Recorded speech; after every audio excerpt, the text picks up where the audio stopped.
ওরে ক্যাম, কোথায় গেলি রে? এইদিকে আয়। এই তো কর্তামশাই, আমি এখানে। বলুন কি করতে হবে?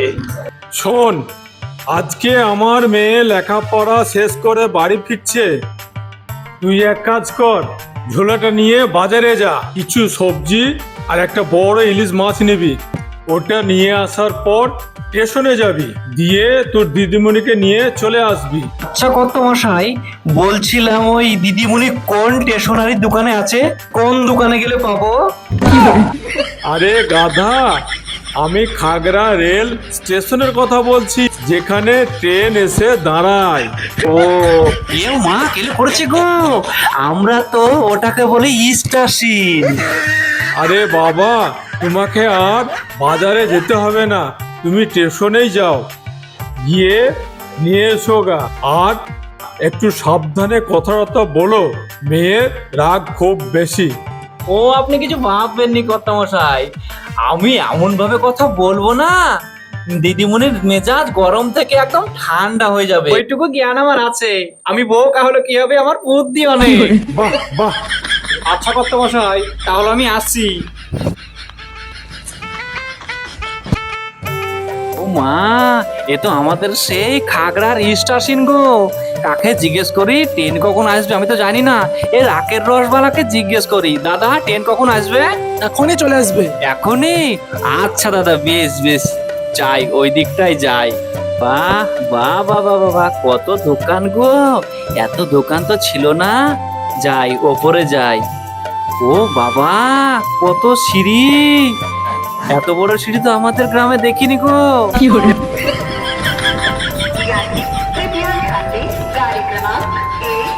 আচ্ছা দাদা ভাই, আমার এই দিদিমণিকে দেখেছো গো এই স্টেশনে? না দাদা, আমি তো দেখিনি। তুমি ওদিকে যাও, এখনো ট্রেন আসেনি, তুমি ওদিকে যাও, দেখো ঠিক পেয়ে যাও। আচ্ছা দাদা বাবু, মেম সাহেব তাহলে এখনো ট্রেন থেকে নামেনি। বাহ, এদিকে তো মায়েকে একটা মেয়েতে কি সুন্দর কথা বলছে। ও বাবা, এখানে তো কটকটি পাওয়া যায় গো। এ 12 ভাজা, এ মেয়েগুলো মনে হয় খাবে গো। কি দারুণ ব্যাপার! আমি তো না আসলে বোকা বোকাই থেকে যেতাম।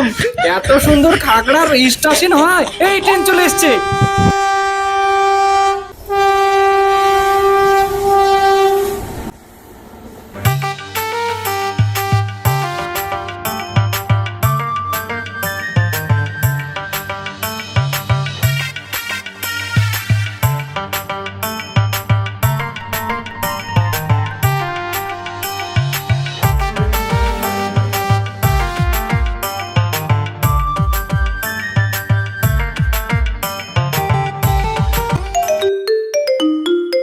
হ্যাঁ মামনি। হ্যালো বাবা, কোথায় তুমি? হ্যাঁ হ্যাঁ হ্যাঁ হ্যাঁ, আমি, দেখ মা, আমি খুব ব্যস্ত মানুষ, তাই আমি যেতে পারলাম না। আমাদের কাজের ছেলে ক্যাম্প, ওকে পাঠিয়েছি। কি, ওই ক্যাবলাটাকে পাঠিয়েছো? কোথাকার একটা গিয়ে ভূত। এই তো আমাদের দিদিমণি পেয়েছি। আমার মনে হয় খুব রেগে আছে, কিছু বলবো না, চুপচাপ কাছাকাছি যাই। চোখে কি ন্যাপা হয়েছে? দেখতে পাচ্ছ না কতক্ষণ ধরে দাঁড়িয়ে আছি? কোথায় গিয়েছিলে? ও মা, দিদিমণি তো রেগে গেছে গো। উফ, স্টুপিড কোথাকার। ও দিদিমণি, আপনি অনেকদিন বাইরে ছিলেন তো, তাই আপনি বলতে চাইছেন স্টোভের রান্না খাবেন? আমি বাড়ি গিয়ে আপনাকে এমন ভাবে স্টোভের রান্না খাওয়াবো না, আপনি জীবনে ভুলতে পারবেন না। আর একটাও কথা বললে না, এখানেই মেরে দেবো। চুপ করে ব্যাগটা নাও, তো চলো এখান থেকে।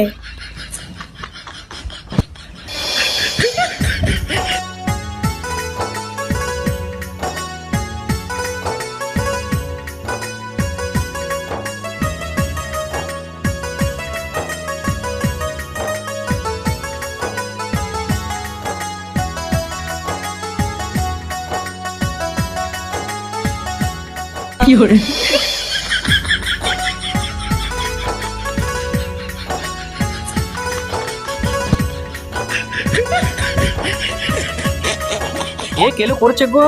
দিদিমণি তো ওকে খাওয়ার জন্য জিজ্ঞেসই করলো না। আমার মনে হয় দিদিমণি খুব একটা ভালো লোক না। কি ভারী ব্যাগ রে বাবা! এ ব্যাগ কি বইতে পারা যায়? আগো পড়ে গেছি। এ বাবা, কি দিদিমণি কিভাবে তাকাচ্ছে! আমি তো ভয় পেয়ে গেছিলাম গো। এ তো অনেক সাবধানে যেতে হবে দিদিমণির সঙ্গে। এ কান্দি গোকুল জীবন্তী, কান্দি গোকুল জীবন্তী, তাড়াতাড়ি এসো, তাড়াতাড়ি এসো, তাড়াতাড়ি এসো।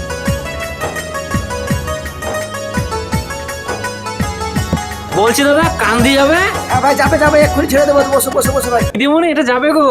কি আমি এই টোটোতে করে যাবো? রাস্কেল কোথাকার! দিদিমণি বলছিলাম আমি রিক্সা পাইনি গো, আমি অনেক দেখেছি, ঠিক আছে আসার সময় অনেক খোঁজ করেছি রিক্সার কিন্তু পাইনি, এখন ওই ব্যাটারি গাড়িগুলো চলছে, আমি বলছিলাম এটাতেই চলুন। উফ, আমি এবার পাগল হয়ে যাবো। বলছি দিদিমণি আমি কোথায় বসবো? আমার মাথায় বসো, চুপচাপ এখানে বসো।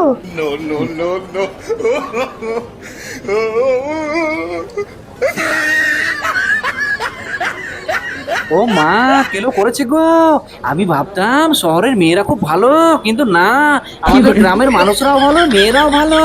দেখো বিলায়ে মাছ খাওয়ার জন্য মনে হচ্ছে তাকাচ্ছে।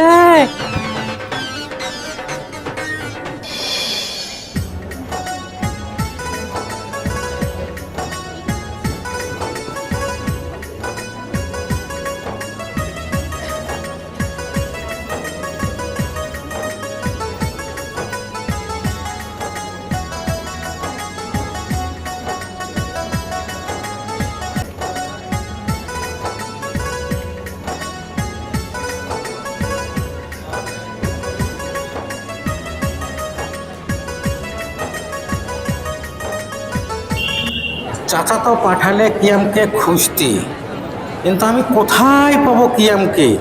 এই যে এত লোকজনের ভিড় এই স্টেশনে, আমি টানে টানে হ্যাঁ করে ফেললাম। আচ্ছা যাই, ওই চায়ের দোকানিকে জিজ্ঞেস করি যে কিয়ামকে দেখেছে কি দেখেনি। আচ্ছা ভাইজান, হ্যাঁ ওই একটা সাদা ধুতি পরা লোক দেখেছেন? ও আচ্ছা দেখেননি, তা ঠিক আছে যাই, আর একজনকে জিজ্ঞেস করি।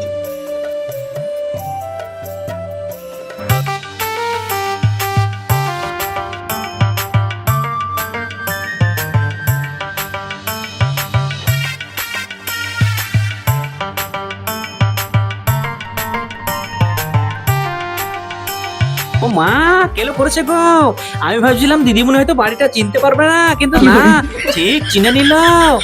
আজকে যে সকালটা কারবুক দিকে উঠেছিলাম, সারাদিন বকা খেতে খেতে দিন পার, যাই ওপরে দেখি। আরে মা, আয় আয় আয়, আসতে কোনো অসুবিধা হয়নি তো? আসলে তোমরা আমাকে ভালোই বাসো না, যদি ভালোবাসতে তাহলে এই হ্যাপলা কান্তটাকে পাঠাতে না। এই রাখতো, মামনি দিনে এক গ্লাস ঠান্ডা জল নিয়ে আয়, যা যা তাতে যা। আয় আয়, বস মা, বস বস।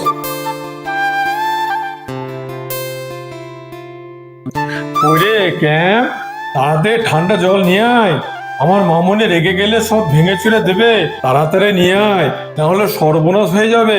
তুমি এই কোথাকার ছেলেটাকে পাঠিয়েছো? কোথাকার গেও ভূত! ওখানে কি ধুতি পাঞ্জাবি গামছা পরে চলে গিয়েছে, সবাই আমার দিকে তাকাচ্ছিল, কোনো কালচার বলে কিছু নেই।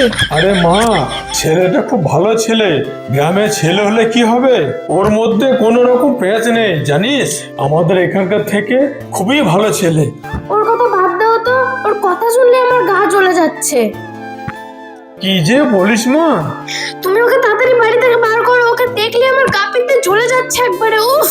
আচ্ছা ও আসুক, ওকে এমন বকা বকবো না, তুই বুঝতে পারবি কি করবো দাঁড়া। দিদিমণি আপনার ঠান্ডা জল খেয়ে নিন।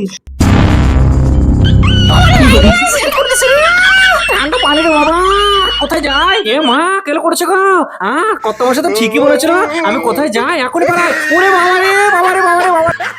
মামনি, তুই এটা কি করলি? একটা ভালো সরল সাদা ছেলেকে ওইভাবে জল মারলি? ওর কপাল ভালো যে গরম জল মারিনি, ঠান্ডা জল ছিল। আরে ভাই, আপনার কাছে তো আমি 450 টাকা পাবো এখনো। এ মা কেলো করছে গো, এখন পয়সা ময়সা পাওয়া যাবে না গো, দিদিমণির মাথা আগুন ধরে গেছে, এখনই চলো নাহলে আমাদেরকে সেটে দেবে গো। চলো চলো চলো চলো চলো চলো চলো চলো। ওরে ভাই, ধরো ভাই, ধরো ভাই, ধরো ভাই, ধরো ভাই, চলো। তাড়াতাড়ি চলো নাহলে কেলো হয়ে যাবে গো। গ্রামের সহজ সরল ছেলে নিয়ে এই ভিডিও যদি আপনাদেরকে ভালো লেগে থাকে অবশ্যই একটা শেয়ার, লাইক, কমেন্ট করবেন। আর ততক্ষণ ভালো থাকবেন, সুস্থ থাকবেন, দেখা হবে পরের ভিডিওতে। আর আপনারা নিজের খেয়াল রাখবেন। অসংখ্য ধন্যবাদ।